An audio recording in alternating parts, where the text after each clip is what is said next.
Welcome, folks, to The Uncommon Good with Bo Bonner and Dr. Bud Marr. Every week, diving deep into the truth of Catholic social teaching and restoring all things in Christ. The Uncommon Good is on the air. I'm Bo Bonner. And I'm Dr. Bud Marr. We're coming to you live from these United States of America here in Des Moines, Iowa, where we both work at Mercy College of Health Sciences. I'm the Senior Advisor for Mission Initiatives and the Director of the Center for Human Flourishing. Bud, what do you do out at the old Mercy College? I'm the Associate Provost. I want to find a way to make my title longer. That's right. You need to just add some stuff. As important as yours, but... That's it, because yours is actually much more important. The proof of this is that Bud actually worries, and I get to, smoke in the lounge. They still love smoking in the lounge. That is not true, by the way. No, that's very not true at the health Mercy. science colleges. Yeah. Yes, so just so you know. But underwritten by Mercy College, who yet again does not allow smoking in the lounge or anywhere on campus, as far as I know, just to make sure that everyone realizes that's a joke. mchs.edu, underwriting our show. It's a big week this week, right, Bo, with Thursday evening. Absolutely. Coming upon us fast. So that Director of Center for Human Flourishing, you've probably heard me say, well, we actually have something to do. So the honorary fellow, the inaugural honorary fellow, is Dr. Russell Hittinger, rightly famous for all the good work that he does. You may have read his work in First Things. He's on Vatican Academies. He's the real deal. He's going to be in town this Thursday at 6:30. But the biggest way that everybody can easily watch the show is by the lecture, his honorary fellowship lecture, is to watch on Zoom. It starts at 6:30, like I said, this Thursday. If you go to mchs.edu, so like Mercy College Health Science, mchs.edu/flourish, FLOURISH, mchs.edu/flourish. There you can see more about the center, but most importantly, sign up for the Zoom link so that you can watch on Thursday at 6:30 as Dr. Russell Hittinger gives the inaugural honorary fellowship lecture, Intermediate Societies and as Key to Human Flourishing. No, it's going to be a great lecture, and if Bo ever tries to give you the impression he doesn't like to work, don't believe him, because he not only organized that entire event, but this week also appeared on EWTN, the Journey Home Network. That's right. So if you're a fan of The Uncommon Good, it's a fascinating glimpse into the spiritual journey of Bo Bonner. I think it can be found on EWTN's website, or if you like... And the Coming Home Network. The Coming website. Home Network, yeah. Journey Home, I Google Journey Home, Okie. Yeah. Hilarious stories. See, what's funny, right? Well, first of all, Bud was already on there talking about Newman's, and I think you mentioned me running out the door, so I really do appreciate that. Marcus Grodi, I think it's funny that because Marcus sort of matches in some ways the energy of who's in the room, but he also... He gets he obviously zooms in on something. So for you, there was a ton of talk about Newman. Yeah. I jokingly was saying, he was like, so when you were born, John Henry Newman, right? I was like, probably not in Nebraska. But yeah, the idea of the Psalms and arguing, I think he picked up pretty quick that was a pretty big deal in the Bonner household. Well, you guys did get into a fascinating discussion about philosophy and whether someone should study philosophy. That was fun for me. I think he was, I don't know, your angle on whether a young person should jump into philosophy really intrigued him as well. No, I know, it was pretty funny. It's great. They have a great operation going out there. My favorite thing about Marcus is, of course, he knows that this is an important thing that he's done for a while. But he also just loves his farm out in Ohio. It really is sort of it's a journey home when you become Catholic, but it's also a journey to sort of figure out how to get out there. Well, I admire those Catholic figures like Jeff Cavins comes to mind, and then Marcus Grodi, who... For Cavins, it's travel barbecue. He does these That's right. parish talks, but they're, when he goes to men's groups, they'll lead with, a barbecue truck, which is a great way to warm up the audience. But, Cavins and then Marcus Grodi doing great work on behalf of the church, but also just finding a way to, do what they really love, like Grodi with the ranch. And see, that's what we're going to talk about today. Mike Aquilina, very much a superstar of the Uncommon Good, doing what he loves, writing books, talking about St. Joseph. That's what we're going to talk about when he gets back, his new book, Friendship and Fathers. When we get back from the break, we'll talk to our good buddy, Mike Aquilina. Stick around. You'll not want to miss it. This is the Uncommon Good, Bo Bonner and Dr. Bud Marr, here on Iowa Catholic Radio. We'll be back right after this. Ladies, please join us for our Women's Conference, Spiritual Protection for Such a Time as This, hosted by Iowa Catholic Radio on Saturday, October 30th at the Embassy Suites downtown. The conference begins with Mass, followed by powerful national and local speakers who will give you the tools to spiritually protect yourself and your families. For more information and to register, go to iowacatholicradio.com or call 515-223-1150. The Basilica of St. John Choir presents Pasta for Pipes Sunday evening, November 7th, 4:45 social hour, 5:30 dinner, and the variety show starts at 6:15. Pasta for Pipes at the Basilica of St. John, Sunday, November 7th. Join Iowa Catholic Radio and Catholic United Financial Medicare experts on Friday, November 5th for a Medicare informational workshop at 11 a.m. or 4 p.m. at the new Iowa Catholic Radio location, 1355 50th Street, Suite 500 in West Des Moines. If you're 65 or older, it pays to do your homework, compare plans, and get a better understanding at this free Medicare educational workshop on Friday, November 5th at 11 a.m. or 4 p.m. Call Iowa Catholic Radio to RSVP at 515-223-1150. Space is limited.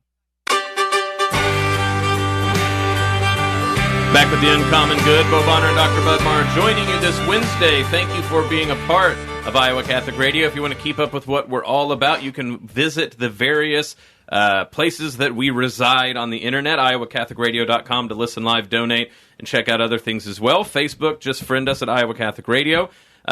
Twitter, you can follow at IA Catholic Radio to follow our tweets, or you can download the Iowa Catholic Radio app, and anywhere that there is a signal, you can listen live, listen to pre-recorded things, donate, all that good stuff. Today on the show, we have an Uncommon Good All-Star who's been on multiple times because he's our good buddy, Mike Aquilina, Executive Vice President, the St. Paul Center for Biblical Theology, and a contributing editor for Angelus News, the author of more than 50 books, including The Fathers of the Church and Villains of Early Church. He hosts the Way of the Fathers podcast for CatholicCulture.org and edits the Reclaiming Catholic History series for Ave Maria Press. We're going to have him on today to talk about his new book, Friendship and the Fathers. Mike, how are you doing? Hey, I am doing great. I'm just crawling out from my COVID isolation. Oh. So I'm just happy to be here and be audible and and all those good things. Well, I'm glad that smell is not necessary, for the show, because at least if you're anything like me, that was certainly wrecked for months on end afterwards. Well, that one actually did not hit me at all, so I'm grateful for that. My son-in-law had that symptom, but I did not. Well, that's good, because Pittsburgh is full of wonderful smells. That's what Bud tells me. No, it is. Well, we're glad that, after we stole Bud back, that you were willing to come on the show again. So we appreciate that as well. But yeah, so the new book, Bud and I were talking about it beforehand, and Bud sort of said, it's the bowling alone narrative when you're a sort of a dork like us. Like, so Robert Putnam had a book, Bowling Alone, that talked about the sort of way in which fraternal organizations has gone away in this country. I know that that's not exactly your book, or you mentioned it, but I was going to ask you about bowling. No, I'm joking. To talk about the book, right, what prompted you to go, this is the book that is timely and needs to be read regarding friendship and the fathers? Well, I think it's undeniable that that social isolation is an important reality today. The bowling alone narrative, as you point out. There's been this longitudinal study on friendship that's been conducted since the 1980s, and there's been a steady decline in the number of friends people report having. And we got to a point, I think the last round of numbers from it had that a quarter of Americans say that they have no friends at all. None. Zero. Zip. Zilch. Nada. And women really skew those numbers. So it's a lot of men out there who don't have friends. They don't have anyone to whom they can open their heart or confide their thoughts or ask for counsel in that way. And in England, they actually went so far as to recognize this as a public health problem. They're saying that a lot of doctors are just treating loneliness when they're seeing their patients. And so they actually instituted a few years back, instituted a ministry for loneliness, a ministry to promote friendship so that your doctor could prescribe social acts for you so that you could get out there and interact with other people and maybe, just maybe, have a friendship come out of it. We're living during times of famine and pandemic. The pandemic is not COVID. It's loneliness. Well, Mike, and you mentioned in the introduction to your book Rodney Stark as well, and you talk some about how this reality was key. It was crucial to Christians converting so many people, and the spread of Christianity during those first few centuries is really quite astounding. In your studies of the early church, did you find that Christianity offered like a unique contribution to this idea of friendship? I know like Aristotle and others had discussed it at length before, but how did friendship play a role in the evangelization of the early Christians? Well, both Aristotle and Cicero treated friendship kind of the way social media treat friendship. That friendship is something that you can have. It's a kind of affection you can have toward or with people who share all the same opinions as you, people who share your social standing, people who have the same income as you have, and both of them really believed that friendship between unequals was about impossible because it just complicated matters. It introduced notes of dependence into the relationship. But here comes Jesus, right? And he says to these people who are manifestly unequal to him because he's God and they're mere mortals, they're mere men, he says to them, I have called you friends. So he's modeling this relationship between unequals. And if Jesus is that open to friendship with everyone, then we've got to follow that model that he held up for us, that he lived for us, that he became human for. The incarnation is the greatest act of friendship, and it modeled friendship for the early Christians. No, I think that's a great way to think about this. Is that clearly in your book, the friendship with God? I was just looking at the chapter with Irenaeus, right? It's because you read Aristotle, you read early ideas of friendship. I was like, I wonder what Mike's going at with specific people. But of course, if we're going to talk about friendship being grounded in the Christian key, the idea that Jesus walks among us and, like you said, is the great equalizer of the most stark inequalities, that this starts to be elemental. How are we going to understand our friendship with God? And then, like you said, the implications of that start to ask, well, then who are you to decide that there's anyone on earth that is your quote-unquote unequal if God himself has decided that you are not out of the realm or pale of being not his peer, but certainly someone in which he cares enough to die for you, let alone relate to you. Yes, and I think this was received and it was perceived as revolutionary, that Christians were seen as so different precisely because of this. Today we think of evangelization as something you need a special degree for, or a special kind of blessing from the bishop for, or you have to go through some online video program to get a certification for. And it's none of those things. It's what we've been equipped for in baptism. Now, in the early church, there were no media that could be used for evangelization, and you could not stand in the public square and start shouting about Jesus Christ, because to believe in Jesus Christ and to profess Jesus Christ was a crime, and it was a capital crime. You could be executed for it on the morrow. So you didn't do that kind of thing. It wouldn't be effective. You'd have one day of it, and that would be that. The way the church evangelized during those centuries when it was growing at a rate of 40% per decade was through friendship. That's it. And that's what Stark points out in his book. Rodney Stark, he points out in his book, The Rise of Christianity. It's a sociological study of the growth during those centuries, and he just makes the case that Christians made the world Christian by means of friendship. They befriended the people next door, the people in the market stall next to them, the people they knew through their work. And in the texts that I include in my book, I tried to show how that happened.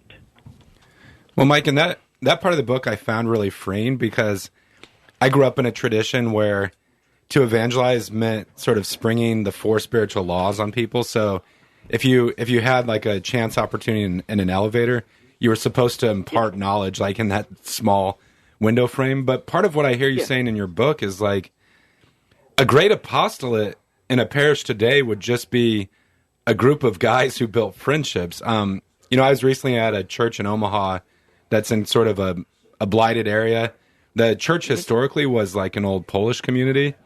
And this community has like restored the bowling alley. We started with bowling alone, I guess. And just like looking at some of the old black and white photos down there and things, like the entire life of the parish was, the entire social life of the community was built around the parish.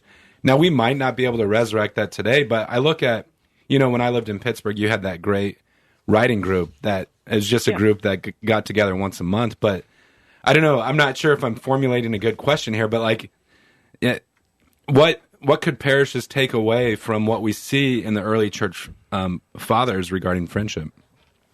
Well, I think the takeaway is really very simple. It's to make the laity feel empowered, to make them know that they have the equipment for this, because it really is no more than friendship. You talk about kind of learning the spiel of the 4 spiritual laws and getting down your sales pitch for the elevator and all that stuff. And then some people do respond to that. Most people feel they're being played. They're being used. That this isn't a conversation that's moving toward friendship. It's a conversation that's moving toward a transaction. And I think I always recoiled from that when I was in college, because a number of my friends were involved in Campus Crusade and used to play that on me, and I didn't like it. I felt like I was a project, and that bothered me. But what I like, my favorite text in the book is the Octavius by Minucius Felix, which is a memoir of a weekend vacation that 3 lawyers took together. And it's just about the conversations they had during that weekend. Now, 2 of them were Christians, one of them was a pagan, and religion inevitably came up. It's interesting to note that the Christians never get into Bible thumping. What they do is they listen to the concerns of their pagan colleague. They listen to what he's saying, and they answer in terms he can understand. They never quote the Bible at him, They never threaten him with hell. They never promise him heaven, but they respond to the things that are really concerning him. By the end of that weekend, that holiday weekend, which was a real event in their lives, they left as 3 Christians, because he had made the decision to be baptized. So this is a remarkable episode. It's preserved in great detail. It's an episode in ordinary life. 3 guys going on vacation together, and it ends in this act of evangelization that's very successful. I suspect that this is the way most of the evangelization during those centuries happened. It's the only way it could happen. Well, folks, we're talking with Mike Aquilina again, who's on the show. We have him on all the time because he's a great friend, because that's apropos to what we're talking about, his new book, Friendships and the Fathers. We're going to go to the break now, so stick around. This is Bo Bonner and Dr. Bud Marr and the Uncommon Good, and we'll be back with Mike right after this. I was debating an atheist online who said, "Chris, you believing in God is like a kid coming down on Christmas morning, seeing presents under his tree, and saying, 'Oh, look, presents, there must be a Santa.'" I replied, "Really? Because you not believing in God is like a kid coming down on Christmas morning, seeing presents under his tree, and saying, 'Oh, look, presents, they must have exploded themselves here.'" No child has ever been that crazy. Now, a kid might get the identity of the gift giver wrong, but when he sees presents under the tree, he knows they didn't put themselves there. Likewise, everything made of matter has a source or an origin outside of itself, from your chair to your morning coffee to you. Have you ever stopped to consider that the universe is something made of matter? It had to come from something outside of itself that had the power to create a universe. The Big Bang did not Big Bang itself. There is a God. This is Chris Stefanik from reallifecatholic.com. Iowa Catholic Radio is now available on your smart speaker. Step 1, say, "Alexa, enable the Iowa Catholic Radio skill." Or enable it through your Alexa app. Step 2, say, "Alexa, open Iowa Catholic Radio." Now enjoy listening to Iowa Catholic Radio through your smart speaker. Ladies, please join us for our Women's Conference, Spiritual Protection for Such a Time as This, hosted by Iowa Catholic Radio on Saturday, October 30th at the Embassy Suites downtown. The conference begins with Mass, followed by powerful national and local speakers who will give you the tools to spiritually protect yourself and your families. For more information and to register, go to iowacatholicradio.com or call 515-223-1150. Support for Iowa Catholic Radio and Faith on Trial provided by Paul Martin and Paul Mitchell, owners of Imogene Ingredients. Imogene Ingredients supply specialized feed ingredients for livestock and pet diets to improve maternal and young animal health in both conventional and organic production.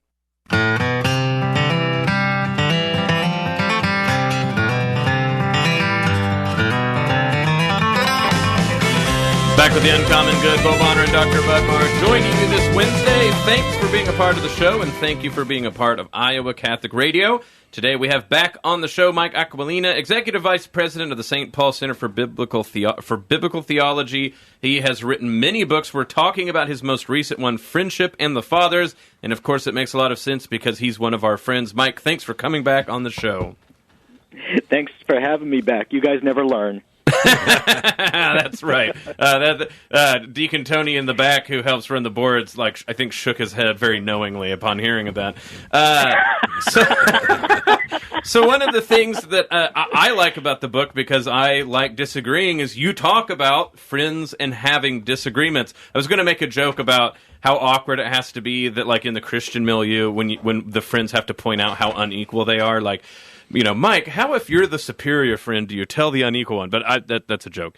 But it is true the case, though, that I think sometimes people get the idea that to be friends, there has to be not only a modicum of agreement, but sort of full-on agreement, and this is sort of cascades into thinking that friendship is far more impossible than it is. So for folks out there, what maybe a preview of why you think that the Fathers are able to teach us about having disagreements and remaining friends.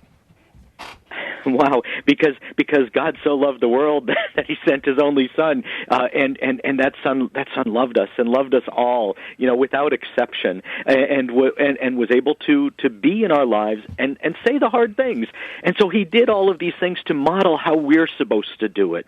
To first of all, get into our lives and be there, and then say the things that need to be said. And I'm drawn toward this because it's been my experience. A lot of my friends, my long-term friends, have been people with whom I disagree vehemently on important questions, and we've been friends since high school or college. We've managed to keep a friendship through all those years, and I consider these great friendships, invaluable friendships, and I would not dream of giving them up. It's okay to disagree. It's okay to recognize, too, that there are some parts of our lives that maybe we have to recognize. Let's not talk about that right now. And say, we don't have to do that. And friends will understand. If they really feel the need, they'll press forward, and we can try our best to go forward with it. But friends learn those skills. One of my favorite friendships in the book is the friendship of St. Basil and St. Gregory, who were men who agreed about many things, but were temperamentally very different from one another, sometimes had a hard time understanding one another, and even were estranged at various periods.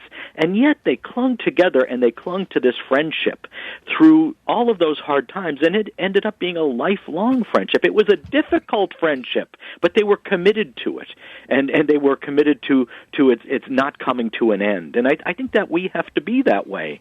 Think about what Jesus does in our lives. He stays there. He stays there with us unless we close the door on him and lock him out, And that's the way we have to be with so many of our friends.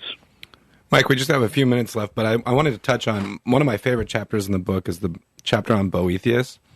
And yes. Boethius says something that's very counterintuitive, because I know in my own life, and I'm sure in the life of many of our listeners, we sort of pray for good fortune. We want God's blessing. It's just sort of a natural impulse. But Boethius, in some of his writings, says that philosophy tells us that bad fortune is actually better than good fortune. And I don't want to give the entire chapter away, but what was Boethius driving about, where we should actually welcome sometimes bad fortune into our lives? It's one of the principles that's there in Scripture that we grow the most spiritually through sorrow. It's not through good times, because you know what? In good times, we forget to say thank you to God. We forget to praise Him for His glory. We just think, this is awesome, I'm enjoying this, and that's it. But we remember God in times of sorrow, and we grow in times of sorrow because we draw nearer to Him. It's only in sorrow and suffering that I've been able that I've been able to believe that it's possible to pray all night because I needed to get to the other side of this. And, the night goes by, it seems, in a minute, and you never run out of things to say. I didn't think that was possible until I experienced that kind of suffering myself. It's when, and then when it may be when our children suffer or our grandchildren suffer that we learn to pray that way. We grow in our relationship with Jesus Christ. But we theists experience that kind of thing. He was arrested on false charges. He had to endure the shame of that. He was tortured, and finally he was killed, and he knew that was coming. So he knew that it was through sorrow that he was growing, and he knew what he was growing toward. Well, Mike, this is it brings me sorrow to say our interview's over. It's so easy to talk with you about these things. But look, so you're the Executive Vice President of the St. Paul Center for Biblical Theology. You've written many books. We were talking about friendship and the fathers. So is there any place that you want to send people if they want to look for more of your books or more of the work that you do? The best place to get my books is CatholicBooksDirect.com, CatholicBooksDirect.com. They try to have the best prices for my titles. Well, Mike, like I said, we'll have you back on the show. We appreciate it so much. Blessings, and go out there and have some friendship on the house for us. I love you guys. All right. It's good to have you as friends. Thanks, Mike. Blessings. Well, folks, this is The Uncommon Make Good. May Jesus Christ, the Prince of Peace, reign in our hearts, our family, our city, our state, our nation, the galaxy, the whole kit and caboodle. This is The Uncommon Good. Bud, let people know how on Iowa Catholic Radio they can join our prayer life together. Yeah, please do join into our prayer life. The Rosary is available anytime on the Iowa Catholic Radio app, but it's also broadcast daily at 9:30 a.m. You can pray the Angelus with us daily at 11:55 a.m., and the Divine Mercy Chaplet is broadcast daily at 2:55 p.m. Local shows and times are also available on demand at iowacatholicradio.com and the Iowa Catholic Radio app. And if you go to iowacatholicradio.com, you can look at all the things we're doing in and around the diocese. October is Pro-Life Month, for instance, so we are hosting a diaper drive, so please look that up. You can also, there's a Man Up Power Lunch Friday, November 12th, and I thought it said Johnny Carson, which was going to be very impressive. It's Johnny Carlson, also impressive. Utfeedum coordinator, but not quite the event that I thought it was. Folks, just make sure to go to the website, and thank you for being a part of us, donation, your prayers, all of this very much. Thank you. This is The Uncommon Good. Bud and I will be back next week. The Uncommon Good with Bo Bonner and Dr. Bud Marr is heard every week on wonderful Catholic stations like this one, and anytime on podcast. Just search for The Uncommon Good. Support for Iowa Catholic Radio and The Uncommon Good provided by Mercy College of Health Sciences. Learn more at mchs.edu.